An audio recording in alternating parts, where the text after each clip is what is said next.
السلام عليكم يا جماعة وأهلا بيكم على لافي AI.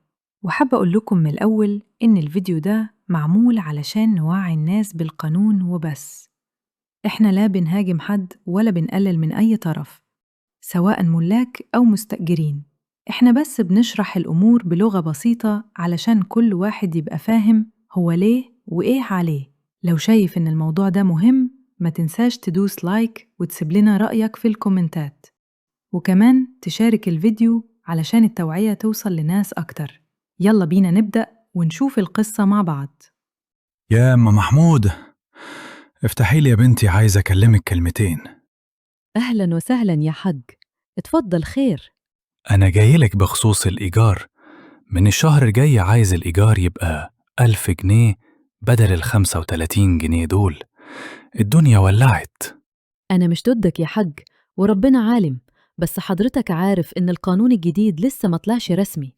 ما هو خلاص اتكلموا عليه في التلفزيون وقالوا إنه توافق عليه. صحيح اتوافق عليه من اللجنة، لكن لسه ما تقرش في الجلسة العامة، ولسه ما تنشرش في الجريدة الرسمية، ولسه ما دخلش حيز التنفيذ. يعني أنا أستنى كمان؟ طب ما كل الناس بدأت تزود الإيجارات خلاص. بس حضرتك عارف إننا في دولة قانون، ما ينفعش حد يغير في عقد من نفسه ولا يفرض زيادة من غير سند قانوني. طيب وإنت شايفة إن اللي باخده دلوقتي يرضي ربنا؟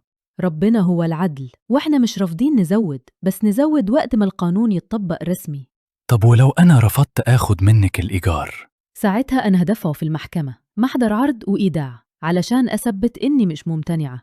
كل ده بيحصل في القانون يا حج، من غير خصام. يعني لما القانون ينزل رسمي هتدفعي الزيادة؟ أكيد هلتزم بيه، حتى لو كانت الزيادة كبيرة، طالما حصلت في إطار قانوني واضح. ربنا يهدي النفوس. أنا بس كنت حاسس إني مظلوم. وإحنا كمان يا حج، إحنا عايزين العدل مش أكتر، وإن شاء الله القانون يجي بحل يرضي الكل.